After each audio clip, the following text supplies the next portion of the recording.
প্রিয় উপস্থিতি হাজিরিন, রাসূলের একটা সুন্নতি উম্মত ভুলে গেছে, কর্জা হাসানা।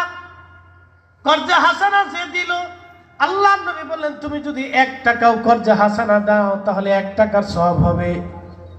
1 টাকা সাদকা দিলে যে পরিমাণে নেকি হয়, কর্জা হাসানা সেই পরিমাণে দিলে সেই পরিমাণে নেকি হবে। যদি 100 টাকা কর্জা হাসানা হাওলাত দাও, নবীজি বলেন 100 টাকার সাদকার সওয়াব আল্লাহ আমল নামায় দিবে। কিন্তু যিনি হাওলাত নিলেন তিনি ফেরত দেন না, নিচে তো নিচে আর ফেরত দেওয়ার নাম নাই। ব্যাংকে টাকা থাকলেও সহজে ফেরত দিতে চায় না, ভাই পরে দিব।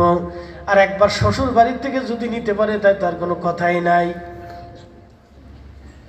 আর যদি একবার শ্বশুর বাড়ি থেকে দেন তাহলে আর কোনো কথাই নেই। এটা কিয়ামতের আগে দিবে কেন সন্দেহ আছে।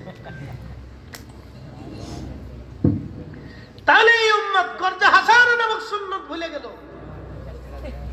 এই সুন্নত ভুলে যাওয়ার কারণে গ্রামীণ ব্যাংক, আশা, বেড়া, বিভিন্ন নামে বেনামে এনজিও দিয়ে সারা বাংলাদেশ ভরে গেছে। আজকে সারা বাংলাদেশের রন্ধে রন্ধে সুদ ঢুকে গেছে। লক্ষ লক্ষ মানুষ সুদের সাথে সম্পৃক্ত হয়ে গেছে। কেউ ইচ্ছা করে, কেউ নিরুপায় হয়ে, কেউ চিন্তা করতেছে ব্যবসা কোথায় লাগাবো, টাকা কোথায় লাগাবো, তো সুদে লাগাই দিছে। হ্যাঁ, বাসায় বসে বসে খাচ্ছে। বাংলাদেশে বহু মহিলা আছে, বহু পুরুষ আছে, ব্যাংকের সাথে সুদের টাকায় ব্যবসা করে দেখবেন। টাকা ব্যাংকে লাগায় রাখছে, কেউ যাতে না জানে।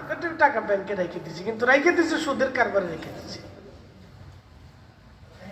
ব্যাংকের সাথে সুদের লেনদেন চলতেছে, প্রত্যেক মাসে মাসে লাভ আসতেছে, একটা রেমিটেন্স, একটা অর্থ, মোটামুটি একটা আয়ের উৎস এসে গেছে। এই যে কর্জা হাসানা নামক এই ইবাদতটা মুসলমানরা ভুলে গেছে, একবারে ভুলে গেছে। যে দেব সে দিতে দিতে চিন্তা করলো 8 টাকা দেওয়া যাবে।